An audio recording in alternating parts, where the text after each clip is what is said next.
¿Qué tal? ¿Cómo están? Bienvenidos a Agenda Económica. Gracias por acompañarnos a esta hora aquí en CNN Chile para revisar los temas más importantes de este martes 18 de enero. Y vamos a comenzar actualizando las negociaciones entre el gobierno y la oposición para buscar el financiamiento de la PGU, la Pensión Garantizada Universal.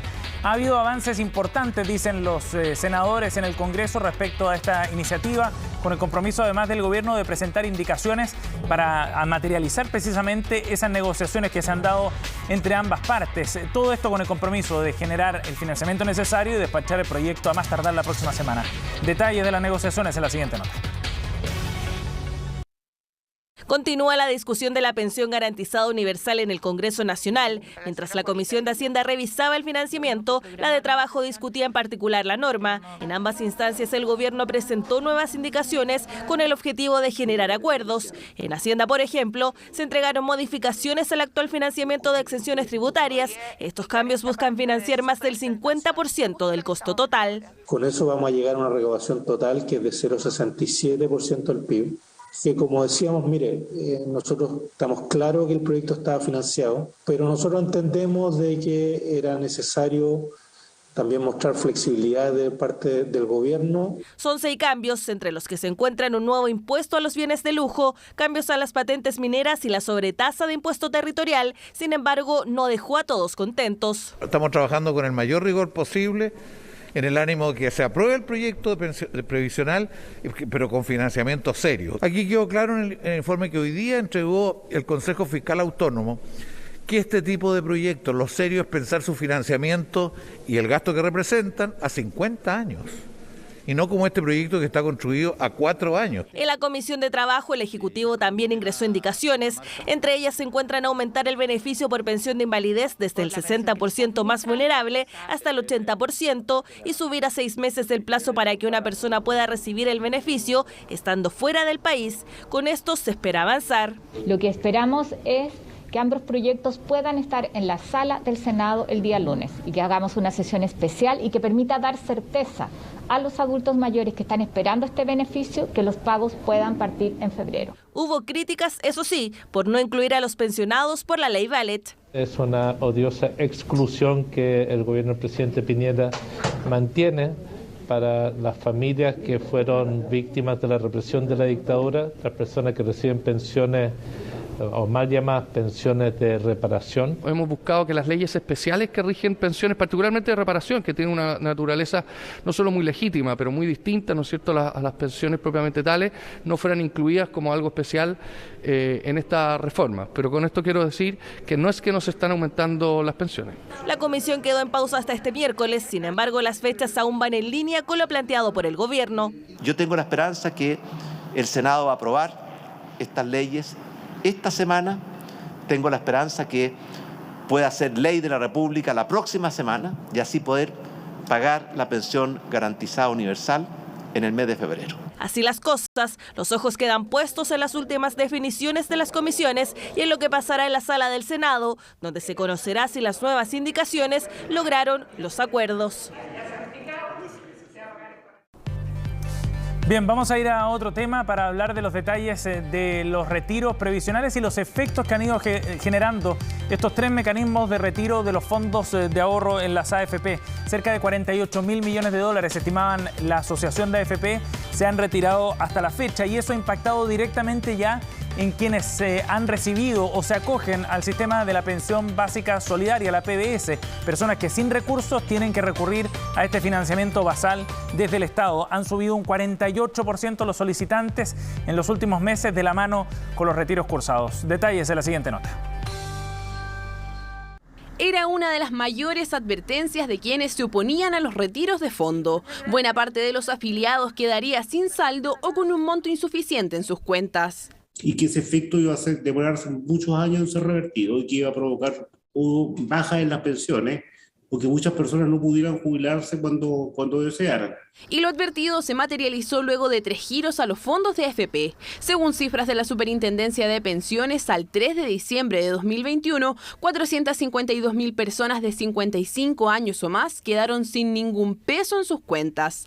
Esto, como efecto dominó, derivó en un aumento de las solicitudes a algunos de los beneficios del Pilar Básico Solidario. El regulador registró 28.142 peticiones en noviembre de 2021, lo que constituye un incremento de 48% comparado con el año anterior. Los retiros del 10% y la rentabilidad negativa agravó esa situación y hoy día tenemos una situación mucho más extrema en que más personas van a tener derecho a esto. Aquí se vio afectada no solamente las personas que se estaban pensionando inmediatamente, sino que también las personas que vienen hacia atrás. El aumento de requerimientos al PBS, sin embargo, también se debe a otro factor poco previsto, la caída de los fondos D y E, que solo en 2021 perdieron 10 y 13% respectivamente. Entonces la suma de los retiros de fondos más las bajas rentabilidades de los fondos D y E, donde están los próximos a pensionarse, han provocado que mucha gente que deseaba pensionarse probablemente no lo haya hecho. Por lo tanto, si sumamos 3 retiros más el 10% rentabilidad a lo menos,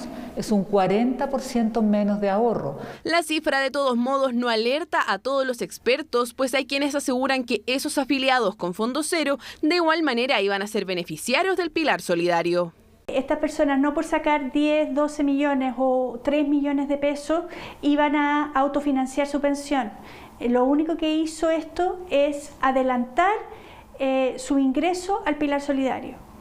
El escenario además deja un saldo aún más negativo para las mujeres. En 2021 se jubilaron 128.900 personas, los hombres tuvieron un aumento de 2% comparado con el año anterior, mientras que las mujeres disminuyeron 19%.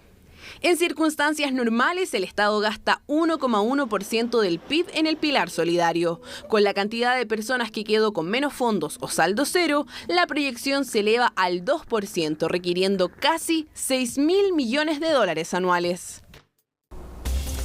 En línea con lo que quedó estipulado en el presupuesto del año 2022, el Ministerio de Hacienda hizo el anuncio de la colocación de bonos del Tesoro Público por más de 20.000 millones de dólares. Mientras tanto, el tipo de cambio acá en Chile volvió a acercarse a los 830 durante la jornada y el petróleo llegó a máximos de 7 años. Detalles en la siguiente nota de Nicole Werner. 20.000 millones de dólares en bonos de la tesorería pondrá a disposición el Ministerio de Hacienda durante 2022. Así lo informó la Secretaría de Estado este martes. El monto estaría en línea con lo estipulado en la ley de presupuesto y de ellos 16.550 millones estarían destinados a endeudamiento, mientras que los dineros requeridos para financiar las amortizaciones de deuda serían aproximadamente 3.450 millones de dólares. El total de bonos estará dividido en dos. 14.000 millones de dólares irán a moneda local y el resto a moneda extranjera. Buenas noticias para el fisco. La evasión del IVA ha ido a la baja el último tiempo y según el Servicio de Impuestos Internos, en 2020 la cifra fue de 19%, casi 2 puntos porcentuales menos que en 2019 y poco más de 3 puntos menos que en 2018. De esta forma, el 2020 fue el año con menos evasión del IVA de los últimos 13 años y la razón principal, según el director del organismo, sería la mayor regulación del sistema tributario. El dólar tuvo una jornada volátil este martes, abriendo al alza y rozando los 830 pesos. Luego tocó mínimos que no se veían desde fines de noviembre. La divisa norteamericana finalmente cerró en 816, 7 pesos menos que el lunes. Por su parte, el IPSA por segundo día consecutivo terminó con ganancias por 0,62%. La racha alcista del petróleo continúa, ya son 4 semanas consecutivas en las que el crudo ha ido en escalada y este martes llegó a máximos de 7 años. El valor del barril WTI subió más de 2% y cerró en $85, mientras que el Brent trepó a los $87 el barril, precios que podrían seguir al alza según algunos especialistas. Bien, vamos a ir a otras noticias. Microsoft hizo un anuncio que remeció el mercado tecnológico, sobre todo el de videojuegos, tras anunciar que va a adquirir la empresa desarrolladora de videojuegos Activision, empresa que ha desarrollado exitosas franquicias, entre ellas Warcraft, Overwatch o Call of Duty. 68.700 millones de dólares sería la cifra por la cual se habría llegado a este acuerdo, convirtiéndose por lejos en la mayor compra en la industria de los videojuegos a nivel mundial. Con esto, Microsoft será una de las 3 empresas más grandes, además del sector. Escala en este listado detrás todavía de Tencent y de Sony. Se espera que la operación se concrete este año, luego de que sea recibida la aprobación por parte de los reguladores tras esta negociación que se había mantenido en completo secreto y que se hizo pública este martes. Por ahora, ambas empresas continuarán funcionando de forma independiente para posteriormente, dicen en el comunicado, incluir la gran mayoría de los títulos de Activision dentro de Xbox Game Pass y también, por supuesto, dentro de la plataforma para computadores de escritorio. Recordemos que esta compra se da también en medio de la controversia que existe en torno a Activision por acusaciones de acoso y abuso al interior de la compañía, con varios despidos y demandas a la fecha. Bien, vamos a ir a otro tema. Un informe publicado por la ONG Oxfam deja en evidencia nuevamente, porque antecedentes ya habían sobre esta materia, las diferencias que hay en materia de ingresos y de capital acumulado a nivel mundial. Oxfam publicó este listado en que reportan que los 10 hombres más ricos del mundo duplicaron sus fortunas en medio de la pandemia, agregando más de 5 billones de dólares. Billones, según esta organización, lo que ha exacerbado la desigualdad económica a medida que la pandemia también ha ido empujando, por el contrario, a millones de personas en todo el mundo a la pobreza. ¿Quiénes están en este listado? Bill Gates, a quien ven en pantalla. Veíamos recién a Jeff Bezos, a Elon Musk, Mark Zuckerberg. Muchos de ellos ligados a industrias tecnológicas que han ido aumentando su riqueza en los últimos años. De hecho, según lo que publica esta ONG, la riqueza combinada de los 10 principales multimillonarios es 6 veces mayor que la riqueza que tienen los 3.100 millones de personas más pobres del mundo, según el informe. Este dato y el informe fueron publicados en el contexto del inicio del Foro Económico Mundial este lunes, de la cumbre de Davos, que reúne precisamente a los líderes políticos y económicos a nivel mundial para enfrentar algunos de los desafíos que tiene la humanidad por delante. Entre ellos, la desigualdad a nivel global. Momento de una pausa, nos vamos al corte, volvemos de inmediato con más de Agenda Económica.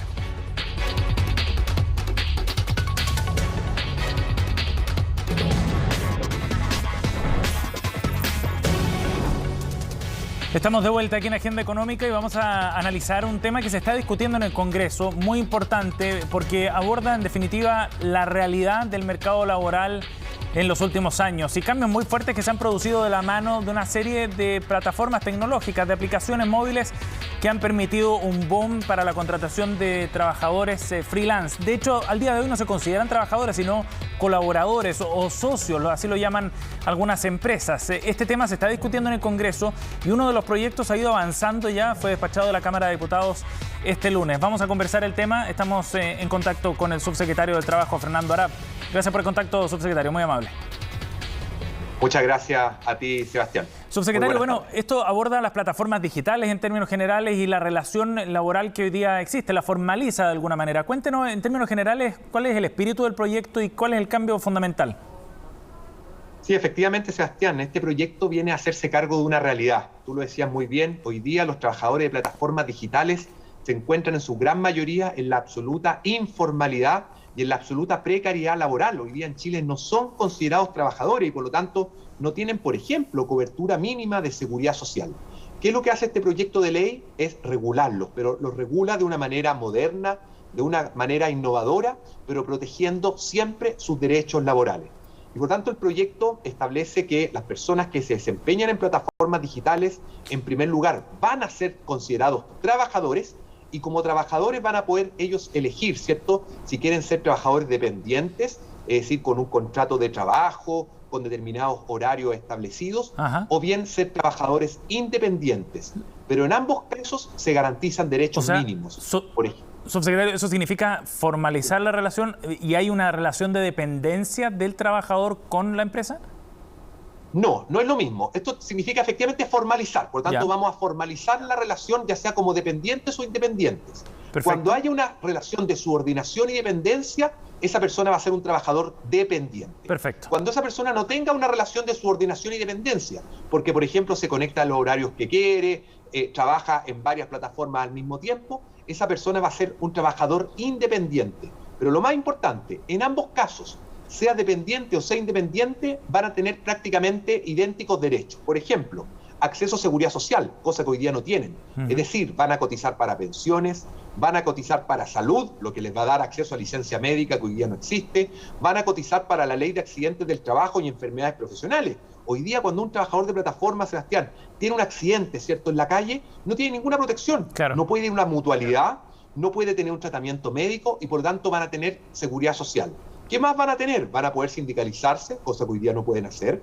Van a poder negociar colectivamente, cosa que hoy día no pueden hacer. Van a tener derecho a capacitación. Van a recibir elementos de protección personal de cargo de las plataformas. Y por lo tanto, lo que estamos haciendo es regularlos, pero con una regulación que escapa de los cánones laborales tradicionales. Sí. Una regulación mucho más moderna, mucho más innovadora, pero protectora de sus derechos. ¿Quién decide si es una relación dependiente o independiente? ¿Es de mutuo acuerdo?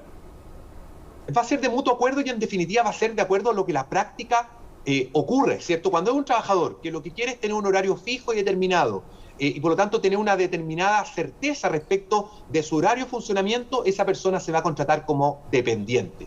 Si por el contrario, como es la gran mayoría de los trabajadores, porque en esto es importante tomar en cuenta qué es lo que quieren los propios trabajadores de plataforma. Sí. La gran mayoría de ellos, y en esto todas las encuestas son bastante claras al respecto, quiere ser independiente porque quiere manejar su tiempo, porque quiere ser, como dicen ellos, su propio jefe, porque quieren tener determinada autonomía. En ese caso se van a contratar como independientes. Aquí la práctica va a ir llevando, ¿cierto?, a que la industria se vaya autorregulando, pero con determinadas normas que van a ser claras y en cualquier caso con protección de derechos. Y esto es importante porque para la plataforma va a ser más o menos indiferente si el trabajador es dependiente o independiente, porque va a tener que hacerse cargo prácticamente de los mismos costos. Aquí la gran ventaja la tienen los trabajadores, que van a poder elegir qué tipo de subordinación o qué tipo de vinculación quieren tener con la plataforma. Pero, por ejemplo, respecto a los derechos sociales y al pago de cotizaciones, ¿sobre qué base se van a hacer esos cálculos en el caso, por ejemplo, de los independientes, que van a estimar cuántas horas trabajan y puede que un mes trabajen más que otro y eso sea variable? ¿Cómo se van a hacer esos cálculos y cómo se fija esa relación base, digamos? Sí, aquí hay una innovación, Sebastián, porque establecemos que en ambos casos, sea de los dependientes o de los independientes, se les va a pagar por la jornada efectiva trabajada, por el tiempo que efectivamente estén trabajando, ¿cierto? No por el solo hecho de conectarse, porque yo, trabajador, podría estar conectado a varias plataformas al mismo tiempo, por lo tanto no tiene mucho sentido que se me pague por el tiempo de conexión, sino que por el tiempo de trabajo efectivo. Pero en ese caso, ¿qué establecimos?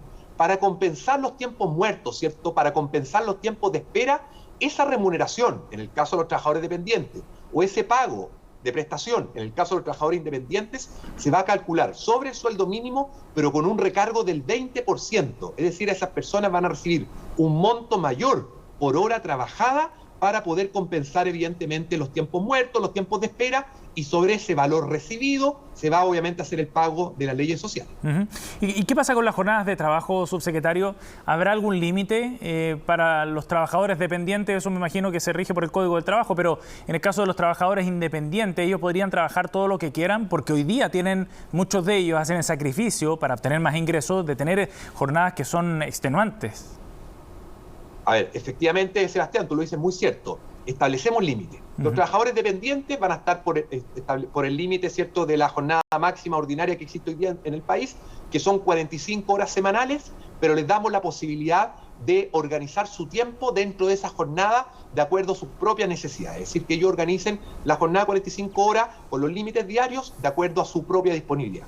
Y en el caso de los trabajadores independientes, hacemos algo que hoy día no existe: ponerles un derecho de desconexión, parecido a lo que hoy día existe, ¿cierto?, en el teletrabajo. ¿Por qué? Porque evidentemente no queremos que las personas trabajen de manera ilimitada durante el día y por lo tanto se establece un derecho a desconexión, tal como existe hoy día la ley de teletrabajo, de al menos 12 horas, ¿cierto?, para los trabajadores independientes, y es obligación de la plataforma desconectar a ese trabajador cuando ya cumpla las 12 horas durante el día. O sea, ¿está garantizado el derecho a conexión en este caso también? Está garantizado y la responsabilidad La obligación y eventualmente la sanción por incumplimiento corre de cargo de la plataforma, no del trabajador. Subsecretario, hay otro tema también importante. En este mercado laboral, en particular, se han sumado muchos migrantes, personas que al llegar a nuestro país están buscando un trabajo rápido y que lo encuentran precisamente en este tipo de plataformas. ¿Hay algún tipo de modificación respecto a la situación migratoria que tengan ellos en base a esta ley? ¿Alguna limitante, por ejemplo? A ver, aquí muy importante. En primer lugar, para poder trabajar van a tener que ser personas regulares, ¿cierto? Y eso es un hecho de la causa que hoy día a veces cuesta fiscalizar por la informalidad en la cual están. Claro. Por lo tanto, este proyecto y esta futura ley, esperamos, va a venir a ayudar a regularizar aquello. Porque todas las personas que trabajen en plataformas van a ser consideradas trabajadores, independientes si son dependientes o independientes. Por lo tanto, van a tener que tener un permiso legal para trabajar en el país. Y eso es muy importante. Y en segundo lugar, el proyecto establece un periodo, ¿cierto?, dentro del cual las plataformas van a poder también regularizar a sus trabajadores migrantes en atención a los porcentajes de contratación que se permiten en Chile, ¿cierto? Y se le da un periodo de 3 años para regularizar aquello. Por lo tanto, se van a poder, obviamente, van a poder trabajar, se van a tener que adecuar, obviamente, a las normas laborales, pero se establece un periodo de transición de 3 años para que esa transición, obviamente, y esa adaptación se pueda hacer en buenos términos, sin perjudicar ni a los trabajadores nacionales ni a los trabajadores extranjeros. Claro. Subsecretario, en un momento de la discusión se plantearon también reparos de algunas empresas. Había temores de que esto terminara rigidizando una plataforma que basa su éxito precisamente en la informalidad, ¿no? En la libertad con la que cada persona puede o no entrar a estas plataformas y trabajar el tiempo que quiera, en las condiciones que quiera. ¿Esto de alguna manera logra ese equilibrio entre generar y garantizar las condiciones que los mismos trabajadores han ido pidiendo y al mismo tiempo que las plataformas sigan vivas y creciendo en el fondo? Porque como opción laboral para muchas personas ha sido una buena opción también. Así es, nosotros creemos que sí, Sebastián, nosotros creemos que este proyecto consigue un sano equilibrio entre tener una legislación que es moderna y que es innovadora, ¿cierto? Que escapa de los cánones laborales tradicionales y por otro lado que protege adecuadamente los derechos de los trabajadores. Entendemos que las plataformas van a seguirse desarrollando. Un desafío que tenemos, ¿cierto? Y que teníamos era establecer una legislación que no quedara corta en el tiempo, porque van a seguir apareciendo nuevas plataformas seguramente en el futuro y por lo tanto la legislación que establezcamos tiene que ser lo suficientemente amplia en términos de cubrir las nuevas plataformas que aparezcan, pero por otro lado ser bastante claros en garantizar derechos mínimos que tengan las personas y por lo tanto creemos que esta regulación que se aprobó ayer en la Cámara de Diputados, que pasa a tercer trámite al Senado, creemos que cumple adecuadamente con ese equilibrio, tener una regulación clara, dar certeza, dar protección, pero por otro lado no coartar, ¿cierto?, la libertad de emprendimiento para las nuevas plataformas que se van a ir desarrollando en Chile, que sabemos que además están dando importantes fuentes de empleo. ¿Cuándo podría estar despachado el proyecto del Senado, subsecretario? Nosotros esperamos que esto sea ley, ¿cierto?, en este periodo legislativo. El Senado debiera verlo a más tardar la próxima semana. Bien. Este proyecto está con discusión inmediata. Nosotros como Ejecutivo le hemos puesto discusión inmediata. Queremos que sea ley. Cada día que nos demoramos, Sebastián, en aprobar esta ley, hay un trabajador de plataformas que está descubierto, que tiene un accidente y no tiene mutualidad, que se enferma y no tiene licencia médica y por lo tanto esperamos obviamente que sea ley, ojalá en las próximas semanas. Bien, subsecretario Araf, gracias por conversar con nosotros, muy amable. Muchas gracias, Sebastián. Un abrazo. Bien, estamos cerrando Agenda Económica en esta edición de día martes. Gracias por acompañarnos. Sigan en la sintonía de CNN Chile. Vienen más informaciones, por supuesto.